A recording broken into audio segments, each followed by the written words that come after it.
Bismillahirrahmanirrahim. Assalamualaikum warahmatullahi wabarakatuh. Selamat sore semuanya.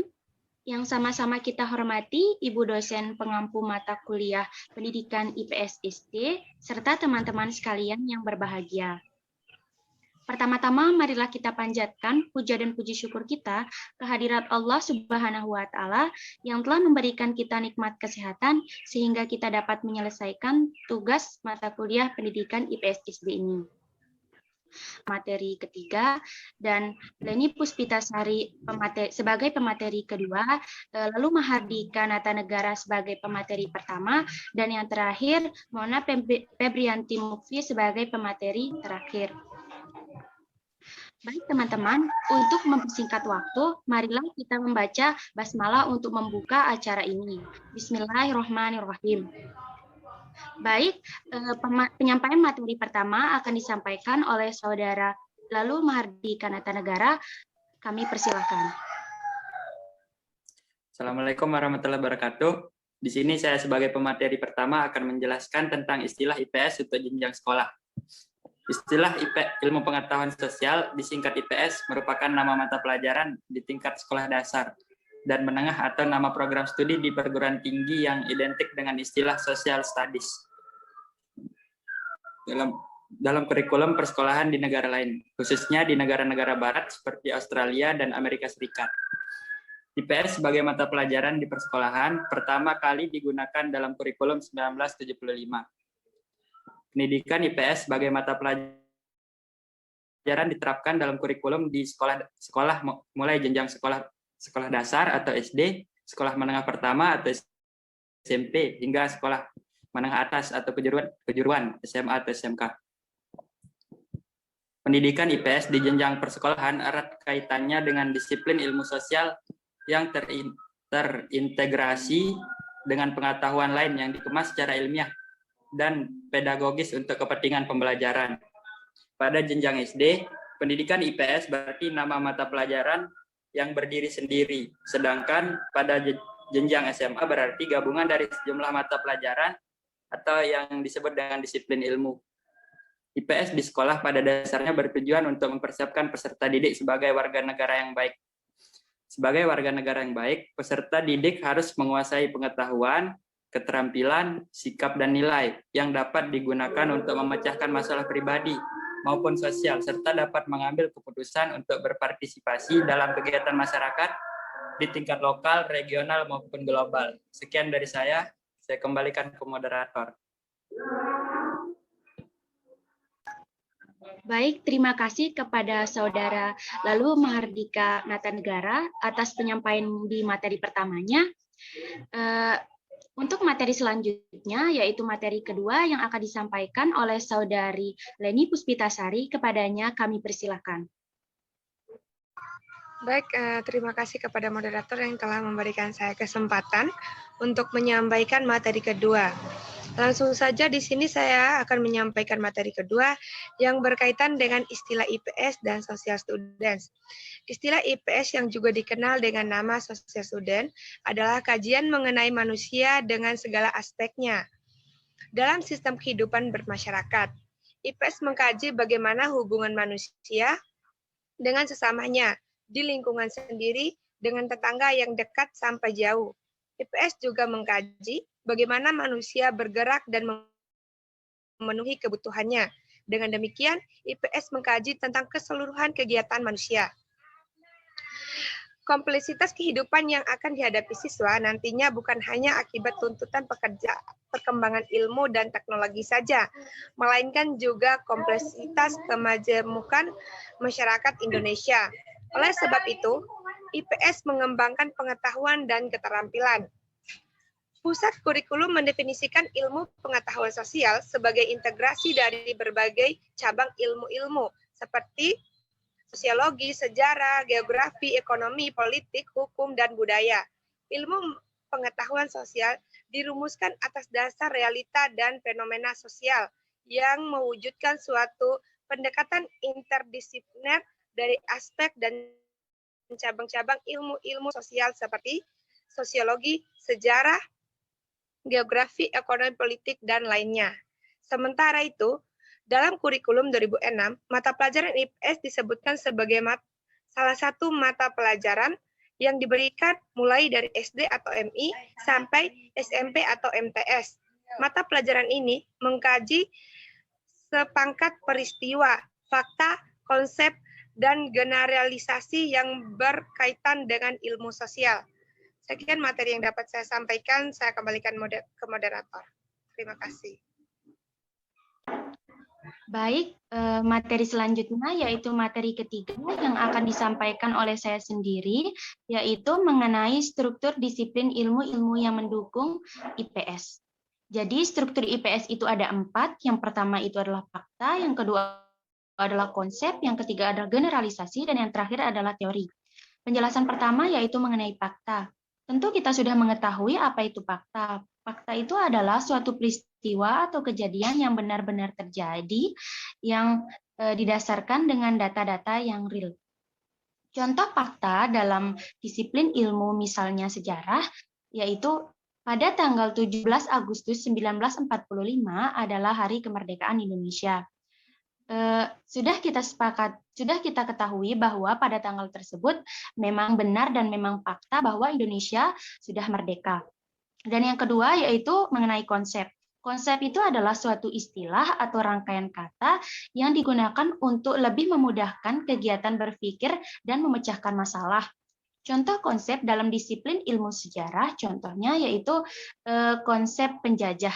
Dari istilah penjajah ini, kita bisa dipermudah untuk mencari informasi-informasi mengenai siapa saja yang pernah menjajah di negeri tercinta kita ini. Dan yang ketiga adalah generalisasi. Generalisasi itu bersifat umum dan meluas. Jadi dapat kita katakan bahwa generalisasi adalah kesimpulan dari fakta-fakta generalisasi-generalisasi yang ada, atau generalisasi itu adalah kesimpulan dari informasi-informasi yang kita terima, atau ringkas gitu, supaya lebih mempermudah kita untuk memahami suatu pembelajaran. Contoh generalisasi dalam disiplin ilmu, misalnya ilmu ekonomi. Ada generalisasi yang mengatakan jika produk peminatnya itu semakin banyak, maka harga produk tersebut akan dinaikkan. Jadi kata-kata tersebut itu adalah suatu prinsip pasar yang digunakan dalam ilmu ekonomi, yang dimana ketika ada suatu produk dan peminatnya itu melimpah, maka otomatis pasar akan menaikkan harga produk tersebut. Dan yang terakhir adalah teori.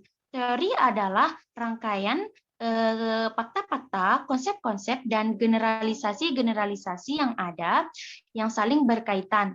Teori itu biasanya dikaitkan dengan pemikiran atau hasil pemikiran dari para ahli dan para ilmuwan. Mungkin hanya itu yang dapat saya sampaikan dalam materi ketiga ini. Materi selanjutnya akan disampaikan oleh Saudari Mona Febrianti Mukfi. Kepadanya dipersilahkan.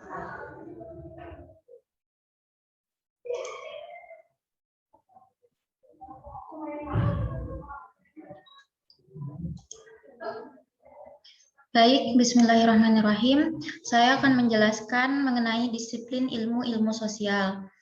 Dalam bidang pendidikan, para pendidik atau guru sekolah memakai ilmu-ilmu sosial dalam rangka melaksanakan transmisi budayawi demi kelestarian peradaban. Misalnya ilmu sosiologi atau ilmu kejiwaan untuk diterapkan dalam kegiatan pembelajaran. Demikian juga mengenai pengenalan siswa kepada masyarakatnya, lingkungan alamnya, pengembangan mental dan emosional menggunakan berbagai materi dari aneka ilmu-ilmu sosial. Di Amerika Serikat sendiri, beberapa ahli membagi ilmu sosial atas 2 bagian. Yang pertama ada inner corner yang mencakup ilmu sosiologi, ekonomi, dan ilmu pemerintahan. Yang kedua ada outer core atau bagian pinggiran yang mencangkup ilmu sejarah, antropologi, psikologi, dan geografi. Yang pertama saya akan membahas tentang inner core. Yang pertama ada konsep dasar ilmu sosiologi, merupakan konsep dasar yang berkaitan dengan sosiologi, yang dimana sosiologi didefinisikan sebagai ilmu secara ilmiah terhadap lingkungan sosial.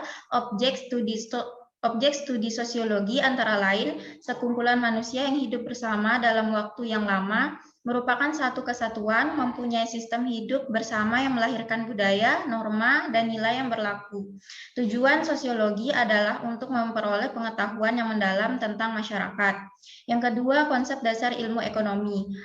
Ilmu ekonomi merupakan konsep dasar yang berkaitan dengan kebutuhan perekonomian manusia dan upaya-upaya untuk memenuhi kebutuhan manusia guna untuk mencapai kemakmuran. Objek kajian ilmu ekonomi yaitu keseluruhan kegiatan perekonomian manusia. Manfaat mempelajari ekonomi yaitu yang pertama, membantu cara berpikir yang tepat dalam pengambilan keputusan, membantu memahami masyarakat, membantu pemahaman terhadap masalah globalisasi, dan yang terakhir membantu masyarakat yang demokrasi. Yang ketiga ada konsep dasar ilmu pemerintahan atau politikologi, merupakan konsep dasar politik yang akan membahas mengenai teori dan praktek politik, serta gambaran dan analisis sistem politik yang berkenaan dengan konsep yang berkenaan dengan kekuasaan, sumber kekuasaan, konflik, dan pengambilan keputusan. Yang kedua ada outer four atau bagian pinggiran. Outer four ini ada ilmu sejarah. Ilmu sejarah adalah sebuah pedoman penting dalam ilmu sejarah untuk mengkaji seluruh aspek kehidupan yang terjadi pada zaman dahulu. Sejarah ialah sebuah cabang ilmu pengetahuan yang mengkaji secara sistematis keseluruhan perkembangan proses perubahan dinamika kehidupan yang terjadi di zaman lampau. Yang kedua ada antropologi. Antropologi adalah ilmu yang membahas tentang manusia untuk memperoleh pemahaman tentang manusia, dengan mempelajari aneka warna maupun fisik masyarakat dan kebudayaannya. Objek studi antropologi adalah manusia dalam masyarakat, kebudayaan, suku bangsa, dan perilakunya. Tujuan antropologi yaitu mendeskripsikan tata arah kehidupan kelompok manusia pada setiap periode dan karakter fisik manusia. Memahami manusia sebagai kelompok tertentu secara keseluruhan, dan yang terakhir menemukan prinsip umum tentang gaya hidup manusia. Yang ketiga ada ilmu psikologi sosial, merupakan ilmu mengenai proses perkembangan mental manusia sebagai makhluk sosial. Dengan demikian, psikologi sosial mempelajari hal-hal yang meliputi perilaku manusia dalam konteks sosial. Yang terakhir adalah geografi, merupakan ilmu yang berkaitan dengan gejala maupun proses kehidupan di bumi yang menyangkut gejala dan proses alamnya, yang melibatkan kehidupan tumbuhan, binatang, dan manusia untuk menjadi penghuni bumi. Demikian yang bisa saya sampaikan. Untuk selanjutnya saya kembalikan ke moderator. Baik, terima kasih kepada teman-teman sekalian yang telah mempresentasikan hasil diskusi kita bersama, dan terima kasih juga kepada Ibu dosen pengampu mata kuliah Pendidikan IPS ISD yang telah memberikan kami kesempatan untuk mempresentasikan hasil diskusi kami, dan terima kasih juga pada teman-teman kelas semuanya yang telah melihat atau memperhatikan dan menyimak hasil presentasi kami. Sebelumnya kami meminta maaf atau memohon maaf sebesar-besarnya jika ada kesalahan teknis ataupun kesalahan kata yang kami sampaikan dalam kegiatan presentasi ini. Sekian dari kami. Wabillahi taufiq wal hidayah. Wassalamualaikum warahmatullahi wabarakatuh.